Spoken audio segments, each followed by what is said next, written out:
Brittany, and thank you for joining me on my channel where I discuss topics on spirituality, emotional well-being, and energy work. So if you have interest in these topics, please subscribe to my channel for more to come and hit that bell to be notified for future videos. Also, if you'd like to reference back to any information in this video, you will see a link below to a blog post summarizing the main points discussed. So before I get into the juicy stuff that I'm really excited about sharing on my channel, such as conversations around the evolution of consciousness, self-healing practices, and spirituality, I decided to first create a series of videos for healers and human service providers. This series will include videos discussing setting up a private practice, safety considerations working in different human service settings, learning how to trust your intuition, and practicing self-care to support the helping professional. In this first video of the series, we will go over some safety tips to consider when working in a group home setting, with the primary focus on working with youth and how to navigate and hopefully prevent assaultive behaviors that are directed towards peers and staff. To get started, I'll share a brief overview of my professional background. I've had the privilege of working in human services for about 13 years, and I've gotten to work with youth in group homes, supporting families in the foster care system, being a camp counselor, working at a child advocacy center, and after serving youth, I realized it would be a better fit to work with adult populations. And I transitioned to working with the senior community, then moving into public housing, before working in community mental health as a psychotherapist, specializing in trauma for several years.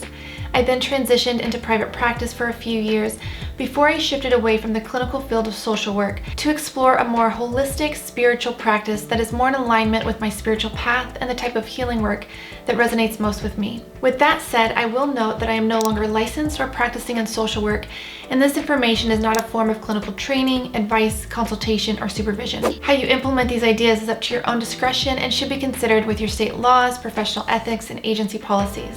When we are led to work as a healthcare and healing professional, we don't often think about needing to learn how to train in self-defense, how to cultivate trust in our instincts and not bypass them out of the desire to be of service, or that we would be attacked for wanting to be helpful and supportive to others.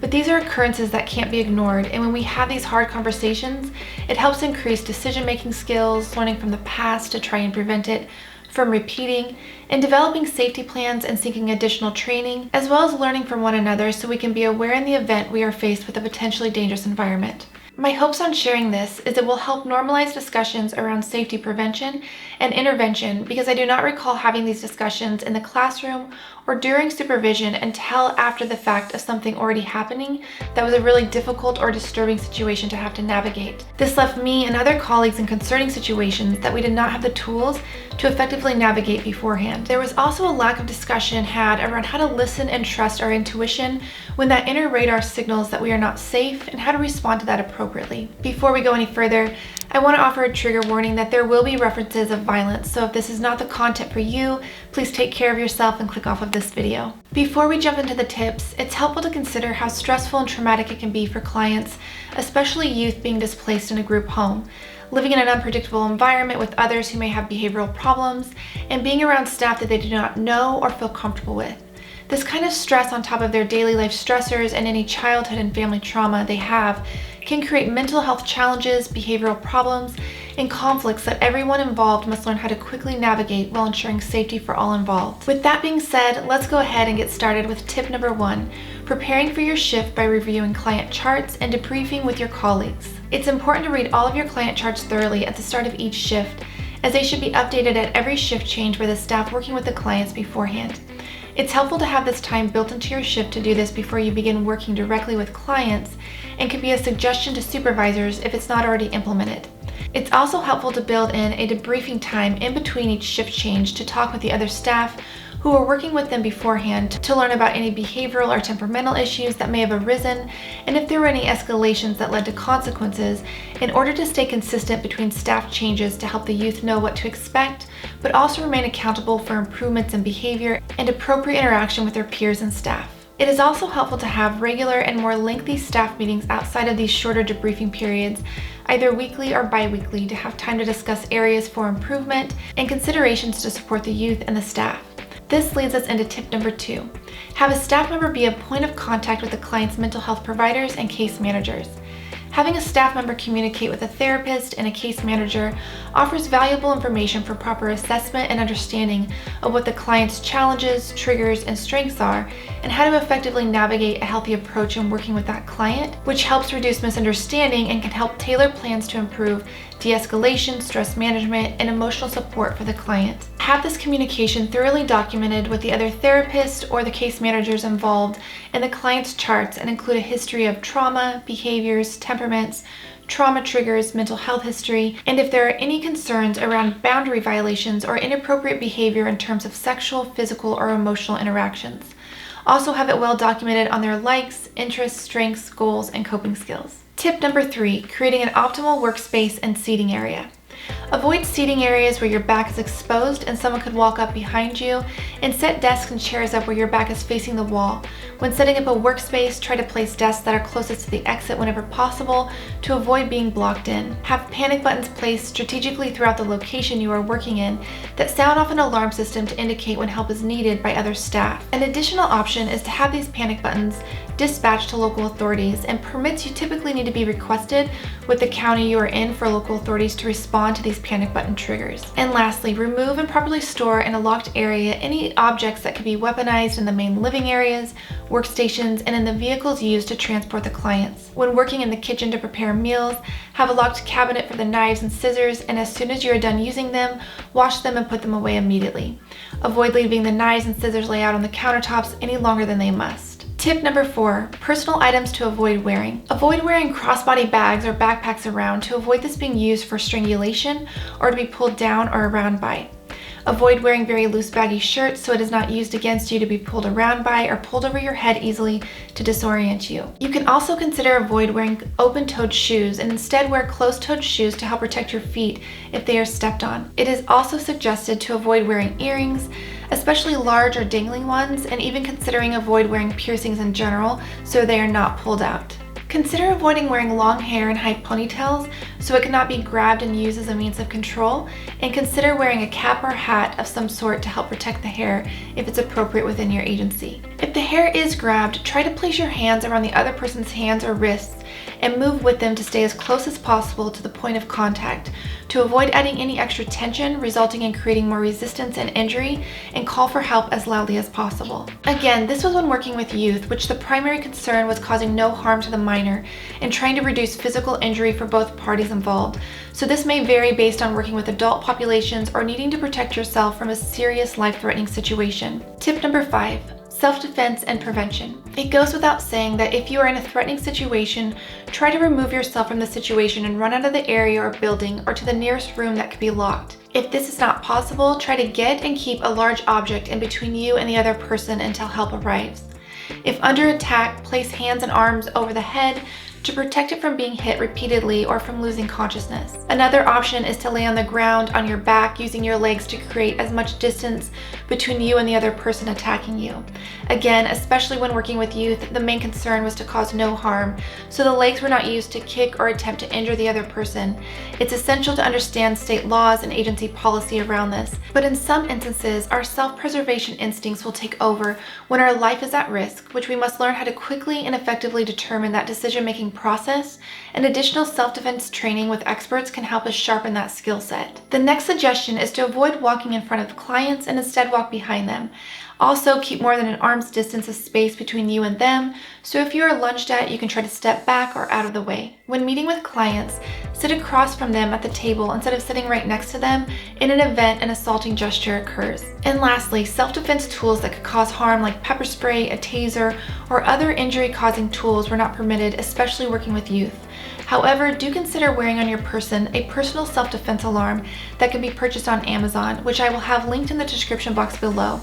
These little devices are discreet and are a loud siren when the clip is pulled, which can help bring attention to the matter and cause the person to de-escalate and back off because of the intensely loud sound, which makes it hard to function when it's going off. Tip number 6, practice situational awareness. Avoid spending time looking down on your phone or walking around distracted on the phone or lost in thought. Be aware who is walking towards you or behind you, and if there are any spaces where someone may hide and attack unexpectedly. Regularly assess the environment for a quick exit strategy or how to put objects and space between you and another person in the area if needed. Identify all exits and make sure the exits remain clear of obstruction so you can easily and quickly remove yourself if needed, and be mindful of your surroundings when going to your car and look in the vehicle before getting in to make sure there is no one in the vehicle before you. Tip number 7, safety in vehicles.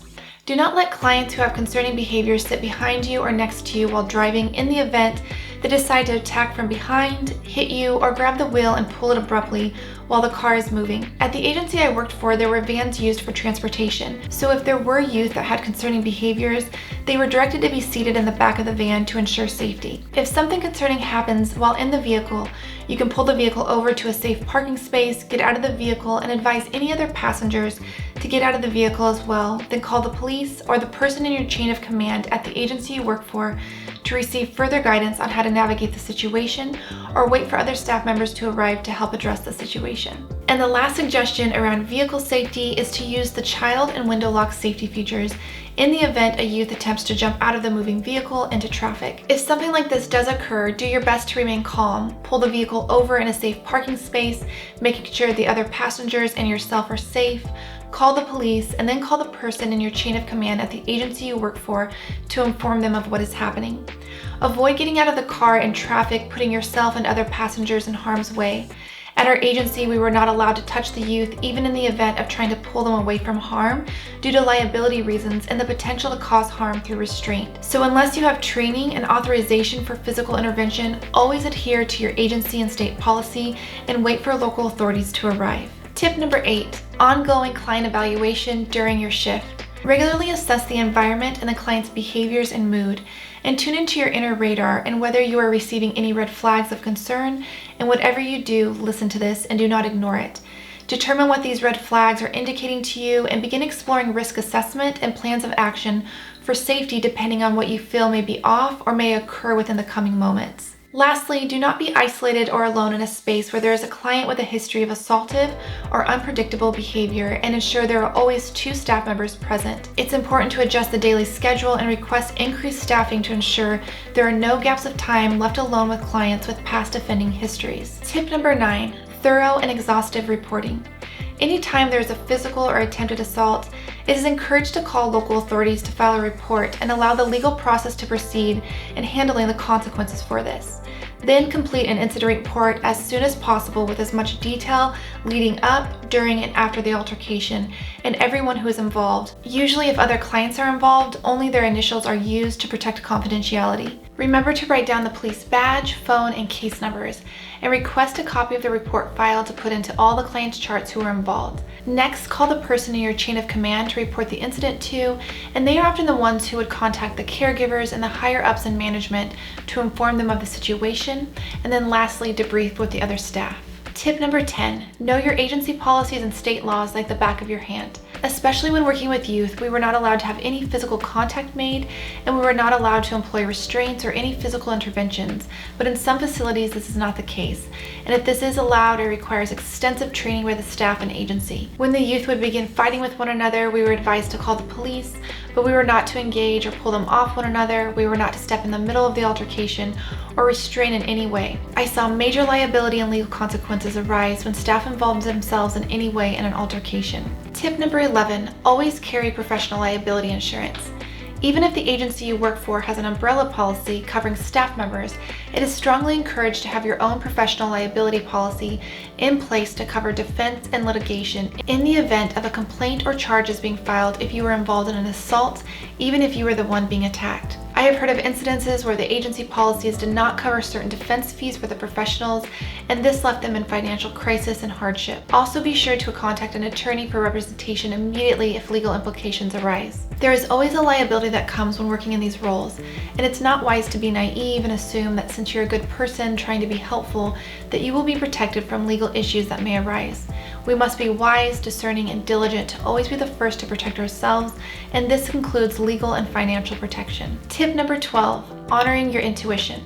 It's important to communicate with other staff and your supervisors if there are situations you are not willing to be in, or if there are certain clients you are not willing to work with. You have a right to these boundaries and to assert your needs, and if they are dismissed or invalidated, do not stop there and move up the chain of command to voice these concerns and make these workplace adjustments. Your safety is the most crucial responsibility to take care of first before taking care of others. Whatever you do, do not ignore your boundaries until they are understood and put into place to ensure your safety. Do not self-abandon your needs and boundaries for any role that you work in, no matter how uncomfortable it may be to assert yourself. If you need to do it in writing to make it easier, do whatever you have to do. Tip number 13, support your mental health. This can include receiving support from colleagues, supervisors, classmates, teachers, and mentors. You can consider journaling, practicing self-care, attending therapy, exercising, eating well, sleeping well, spending time with loved ones, laughing daily, tending to your own healthcare needs, and making sure you find time for fun and pleasure. You can also take advantage of employee assistance programs that cover therapy expenses for brief solution-focused therapy, which is usually 3 to 8 sessions to help process stress-related work experiences. Tip number 14, seek additional training. Additional training to consider is DBT, or dialectical behavioral therapy. This was helpful to help us learn ideas on how to support highly emotional and reactive individuals, as well as how to navigate self-harming behaviors. Additional training is crisis intervention, self-defense training, mental health first aid, vicarious trauma workshops, and continuing education for an overview of psychopathology to understand mental health and personality disorders, to name a few. Tip number 15, building compassion and rapport with the population you serve. Get to know your clients and show up with an open heart, practicing patience, understanding, hearing them out, cultivating empathy and compassion for them, practicing active listening skills, and building a trusting professional relationship with them to give them a sense of consistency and support during this disruptive time in their life. And also, don't forget to participate in the fun activities planned for the clients, such as listening to music, dancing, playing ball, going on bike rides, creating art projects, singing karaoke, walking around in the park, watching funny movies, and laughing. This is a chance to grow and expand your heart, to build this rapport and overall human connection, which we all want to belong, to be accepted, to feel worthy and cared for. This goes a long way for any youth, regardless of being in a group home or not. This leads us now into the last tip of this video, tip number 16. Assess your own mental health and know yourself. Know what your mental and physical health needs are and how the work you are doing is impacting you, and if this is having any long-term impacts on your well-being. If so, contemplate whether this is the area you should be working in. There are so many different work opportunities to be of service, but not all are going to be the right fit, and it takes trial and error to figure this out. I met staff that seemed like they were born for this work. They were resilient and their hearts remained patient and open while being able to move past troubling behaviors while continuing to see the best within others, which was one of the most beautiful things to witness. However, there were others, myself included, that this was not work that could be sustained. It was wearing, caused hypervigilance, trauma, triggered past unresolved trauma, and led to physical stress-related symptoms. After 2 years of working within these demanding environments, I had to be honest with myself and give myself permission to care for these clients from afar and take care of my mental and physical needs and safety. Making this decision for myself when I was younger was empowering, as I was good at placing others' needs before my own, and this work experience helped me to find my threshold of tolerance that led me to the path of developing self-love and curating a helping professional role that felt well within my spirit to serve in. Starting out in this field, being young, naive, and inexperienced, I would have benefited a lot from having tips like this and having conversations more often like this, instead of after the fact of something disturbing already happening.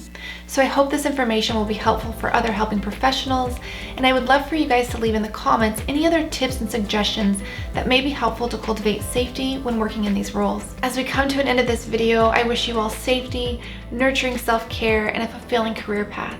If you guys found this video helpful, please subscribe and share this with anyone else who may benefit from this discussion, and be on the lookout for my upcoming videos that will cover tips on how to safely work in unsanitary environments and doing home visits. Thank you, lovely souls, so much for hanging out with me in this video, and I send gratitude to all the helping professionals out there.